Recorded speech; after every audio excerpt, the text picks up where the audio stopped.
बिस्मिल्लाहिर्रहमानिर्रहीम। अस्सलाम वालेकुम नाज़रीन, मैं हूँ आपका मेज़बान दानिश अंसारी और आप देख रहे हैं मेरा YouTube channel Danish Ansari official. नाज़रीन, आज हम बात करेंगे एम ए शामी साहब से। आप सबके फेवरेट हैं, मशहूर एस्ट्रोलॉजर हैं और अगर न्यूमरोलॉजी के हवाले से बात करें तो उस पर भी वो रखते हैं। सर से आज हमने बड़े दिलचस्प और बड़े इंपॉर्टेंट टॉपिक पर बात करनी है और ये टॉपिक है आपके बरूज के हवाले से कि आपके लिए अप्रैल का पहला हफ्ता कैसा होगा, शादी उलाद, सफ़र, कारोबार के हवाले से। अगर आप सफ़र कर रहे हैं बिजनेस के लिए, मुलाजमत के लिए, तो कैसा होगा, आपकी अज़वाजी ज़िंदगी कैसी होगी, कौन से दिन आपके लिए अच्छे होंगे, इसमें कोई इन्वेस्टमेंट करेंगे तो बेनिफिट होंगे, किन दिनों में एहतियात करनी है, इस हवाले से भी सर प्रेडिक्शन देंगे।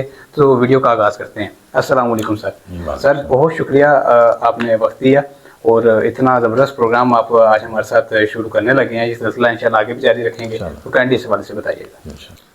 जी बिल्कुल दानिश, ऐसा है कि बड़ा इंपॉर्टेंट टॉपिक है ये। और क्योंकि बड़े सितारों की पोजीशन भी तब्दील हुई है, सैटर्न की पोजीशन तब्दील हुई है। उसके बाद मई में राहु केतु भी तब्दील होंगे, फिर इसके बाद जुपिटर भी चेंज हो रहा है। तो ये तब्दीली का सीज़न शुरू हो गया सिस्टर जी, ठीक है। इस महीने जो खास तौर पर जो इंपॉर्टेंट ट्रांजिट की डेटें हैं वो भी मैं पहले भी शेयर करता हूँ ये चीज़ें, और उनका इफेक्ट क्या आएगा, फिर हम हर बुर्ज के लिहाज से उसको डिस्कस करते हैं चीज़ें, ठीक है।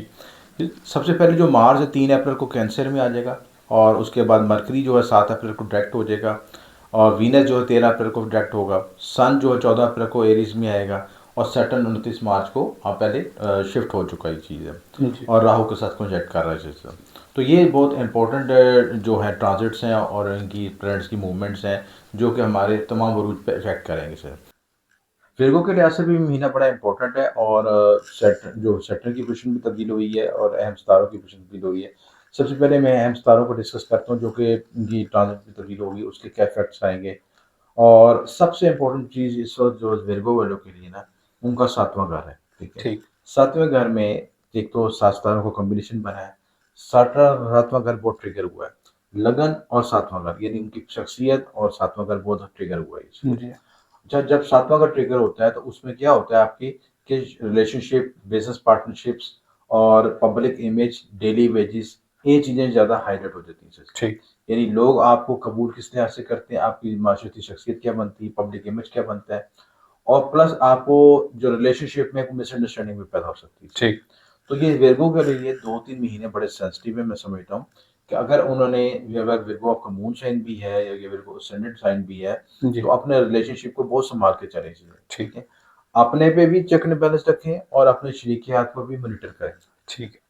देखिए होता ये है कि आपकी बाजू का थोड़ी सी भी मिसअंडरस्टैंडिंग है, थोड़ी सी भी बात जो है ना, वो बात का बतंगड़ बन जाती है। ठीक। फिर उसमें ऐसे लोग शामिल हो जाते हैं जो उस चीज़ को हवा देते हैं, चीज़ें उसको ठीक। ट्रिगर करते हैं, उससे बड़ा बनाया काम खराब हो जाता है। जी। और ज़िंदगी में जब ऐसे सेंसिटिव टाइम आते हैं जिसमें आपके जहाँ पे ग्रहण भी लगे हों और ये सैटर्न का ट्रांजिट भी आया हो, सैटर्न राहु का कॉम्बिनेशन भी बन रहा हो, तो उस वक़्त आपको चीटिंग, डिसीविंग से बचने की ज़रूरत है। जी।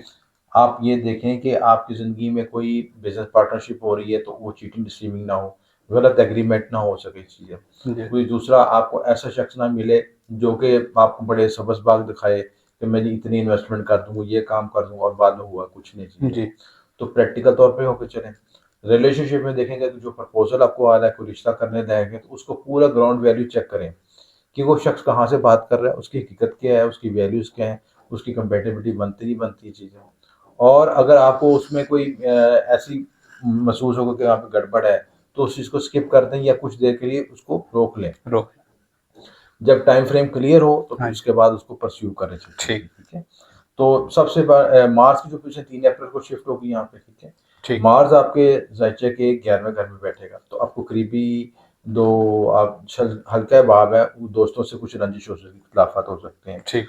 प्लस आपका जो 11वां घर का तल्लुक होता है बड़े बहन-भाइयों से भी होता है इससे। बड़े ठीक। बहन-भाई से रिलेशनशिप में मुतात रही चीज़ें। कोई मार्स का तल्लुक वो मार्क कारक भी है भाइयों का इस चीज़ है, ठीक। ठीक है। तो उस लिहाज से भी उनसे एक मिसअंडरस्टैंडिंग या रिलेशनशिप में मसाइल पैदा ना हो चीज़ें। जी। भाइयों के साथ कोई पार्टनरशिप करने लगे, भाइयों के साथ कोई कोऑर्डिनेशन, कोई रिलेशनशिप तय करने लगे, तो चीज़ों में मुतात रही चीज़ें। जी। उसके साथ जो है मरकरी जो है 7 अप्रैल तक आपका डायरेक्ट होगा। 7 अप्रैल तक आपने लिखने पढ़ने में, बोलचाल में बहुत मुतात रहें। आपके मुँह से ऐसे अल्फाज़ ना निकलें जिससे रिलेशनशिप खराब हो, और मरकरी की वजह से गैजेट्स भी खराब होते हैं, मोबाइल खराब हो सकता है, कोई गाड़ी में नुक्स हो सकता है, बोलचाल में मसाइल आ सकते हैं, बिज़नेस कम्युनिकेशन में आप कोई फ़ाल्स स्टेटमेंट ना दें। ठीक। तो ये सारी चीज़ों में मुहतात रहने की ज़रूरत है। 7 अप्रैल के बाद ये डायरेक्ट हो जाएगा।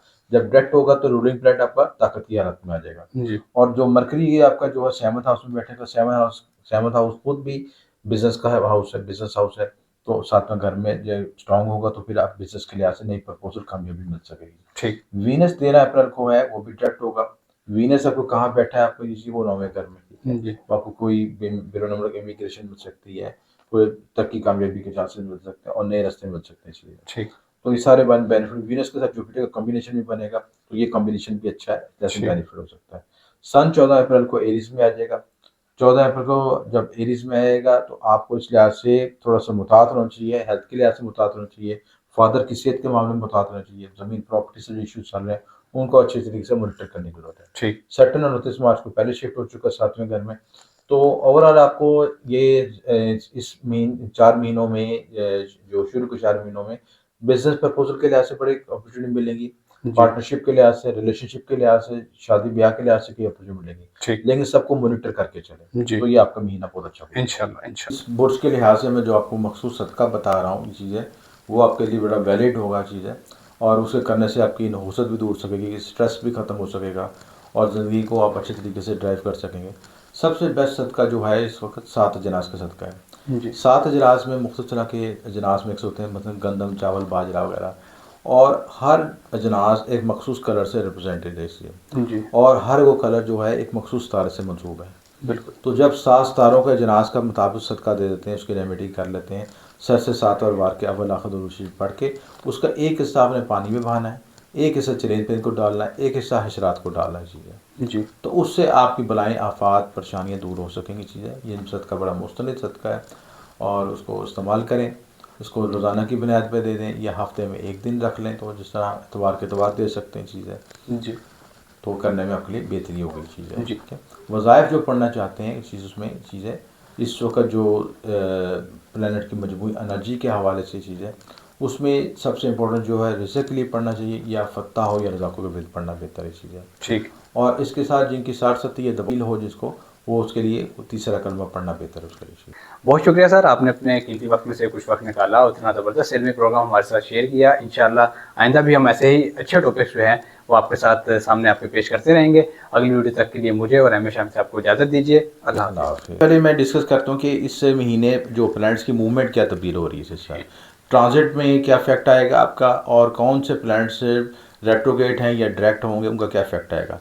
सबसे पहले जो आपका मार्स है वो आपके 3rd हाउस में आएगा, जी और यहाँ पे कैंसर में आएगा। ये इसका डिबेटेड हाउस होता है, वीक हाउस होता है, लिहाजा आपने अपने करीबी रिश्तेदारों, बहन बहन के मामला में खुसूसी कॉन्शियस रहना चाहिए। ठीक। अपने बोलचाल के मामला में, अपने लिखने पढ़ने के मामला में, छोटे ट्रैवलिंग के दौरान में बहुत कॉन्शियस रहें चीज़, और कोशिश करें कि हर तरह के कन्फ्लिक्ट से, लड़ाई झगड़े से बचने की कोशिश करें, क्योंकि मार्स की एनर्जी जो डिबेटेशन हालत में होता है तो यहाँ पे एग्रेशन देता है, और आपको ऐसे हालात वक्त पैदा बनता है कि जो जल्दी में दिल का काम करें चाहिए। ठीक। तो कोशिश होती है कि लोग आपसे थोड़ा सा उलझें और आपका ज़हन भी हाइपर हो उस वक्त, तो आप एक्सट्रीम लेवल पर जा सकते हैं। जी और तीसरा घर होता है किसी से, आपके करीबी रिश्तेदारों को, बहन भाइयों से तल्लक होता है इसीलिए, तो भाइयों से उलझने की ज़रूरत नहीं है किसी तरह। और अगर कोई ऐसा मसला आ रहा है तो उसको थोड़ा सा टाइम गेनिंग करें जी ताकि वो गुजर जाए, जी और कोई आपको बुरा भला कह रहा है या कोई ऐसी चीज़, एंग्जाइटी का माहौल पैदा हो रहा है, तो उसको अवॉइड करें चीज़ें। उसके बाद मरकरी जो है 7 अप्रैल को जो है वो भी डायरेक्ट होगा। अच्छा, मरकरी ऐसा सितारा है कि जब रेट्रोगेशन हालत में होता है तो आपसे जो है गलतियाँ करवाता है।